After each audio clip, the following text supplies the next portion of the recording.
खबर वाराणसी से आ रही है, जहां काशी हिंदू विश्वविद्यालय के इतिहास विभाग के शोध छात्रों ने केंद्रीय कार्यालय के सामने धरना प्रदर्शन शुरू किया है। छात्रों का आरोप है कि उनको प्रवेश के समय फीस मुख्य कैंपस में जमा कराई गई और अब उन्हें संबंधित कॉलेजों में भेजा जा रहा है। साथ ही इसमें आरक्षण नियमों का पालन नहीं हो रहा है, जो कि बराबरी के अधिकार के खिलाफ है। छात्रों का कहना है कि पिछले 10 महीने से उनको इधर उधर दौड़ाया जा रहा है और उनका मानसिक रूप से शोषण किया जा रहा है। छात्रों का कहना है कि विभागाध्यक्ष और डीआरसी की मिलीभगत से ये सब हो रहा है और उनको जानबूझकर विश्वविद्यालय के मुख्य परिसर से दूर किया जा रहा है। सभी छात्र आरक्षित वर्ग से ही है। वाराणसी से धनेश्वर साहनी की रिपोर्ट। अपना परिचय दीजिए।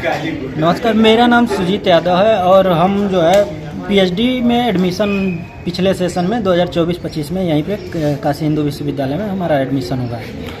आज किस तरह का यहाँ विरोध प्रदर्शन कर रहे हैं आप? सर, ये हमारा विरोध प्रदर्शन इस पे है कि हम लोगों ने 22 मार्च को हमारा जो है फीस पेमेंट हुआ है 22 मार्च 2025 को। उसके बाद 6 महीने सारी प्रक्रिया इन्होंने सारे डिपार्टमेंट अपना काम किए हैं, लेकिन हमारा डिपार्टमेंट कोई काम नहीं किया। 6 महीने बाद हमें बुलाया गया 23 अक्टूबर को दिवाली और छठ के बीच में अचानक बुलाया जाता है। कोई केरला से फ्लाइट करके आ रहा है और एक दिन के लिए बुलाया गया, प्रेफरेंस भरवाया गया। उस दिन हमारे एचओडी सर जो होते हैं, जो हिस्ट्री डिपार्टमेंट के हेड हैं, उन्होंने कहा कि हम जो है रेट और रेट एग्जेम्प्टेड दोनों मोड से बच्चों को बाहर कॉलेज अलॉट करेंगे।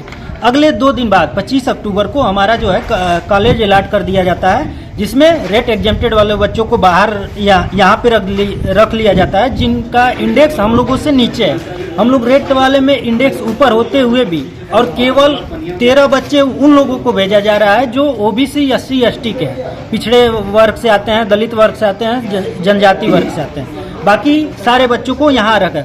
आप 6 महीने तक, उसके बाद जब हम लोगों ने इसका विरोध प्रदर्शन उस समय किया, एप्लीकेशन दिया, यहाँ पे सेंट्रल ऑफिस में एप्लीकेशन दिया, तो यहाँ पे एक अम्बुड्स पर्सन नियुक्त होते हैं। उसके बाद ये सारी जो लिस्ट निकली थी उस समय उसको कैंसिल करते हैं और हमको बोला जाता है कि आप लोग जाइए कंसेंट लेके आइए, जैसा अदर डिपार्टमेंट ने किया था कि कंसेंट आप लेके आइए, कंसेंट अगर मिल जाता है तो आप यहीं पे रहेंगे, मेन कैंपस में रहेंगे। ये सेंट्रल ऑफिस से बोलते हैं। उसके बाद हम लोग 2 महीने तक फिर हमें परेशान किया जाता है विभाग द्वारा, फिर सेंट्रल ऑफिस द्वारा। एक दिन सेंट्रल ऑफिस बुलाया जाता है, एक दिन विभाग बुलाया जाता है, और ये लोग क्लियर नहीं कर पा रहे थे कि कैसे भेजें कैसे ना भेजें। अब 10 महीने के बाद हम लोगों को फिर वही 13 लोग जो वो दलित पिछड़े वर्ग से आ रहे हैं, उन्हीं लोगों को भेजा जा रहा है कॉलेज में। और कॉलेज जाने से दिक्कत नहीं है, कॉलेज में ना फैसिलिटी है हम लोगों के पास, ना लाइब्रेरी का एक्सेस है, ना वहाँ पे फेलोशिप भी वहाँ पे नहीं आ रही है, तो बहुत सारी दिक्कतें हैं।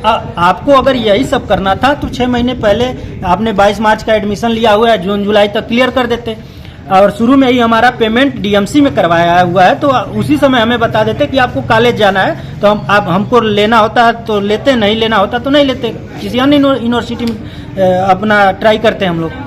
क्या मांगे आपकी? हमारी मांगे हैं कि 10 महीने हो गए, हमने फीस पेमेंट डीएमसी में किया हुआ है, 10 महीने हो गए हैं, तो हमको यहीं पे रखा जाए, क्योंकि हम सिर्फ पिछड़े दलित आदिवासी लोग ही का शोषण कब तक होता रहेगा। आपको करना है तो अगर रिजर्वेशन फॉलो करिए, सबको भेजिए, अदर बच्चे जो हैं जनरल EWS के हैं उनको भी भेजिए।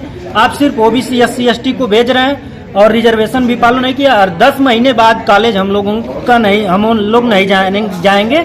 जैसे 1-2 विभाग यहीं पे सबको यहीं पे अकोमोडेट किया हुआ है, तो हिस्ट्री डिपार्टमेंट से भी यही मांग है कि हम 13 लोगों को भी यहीं पे अकोमोडेट करें।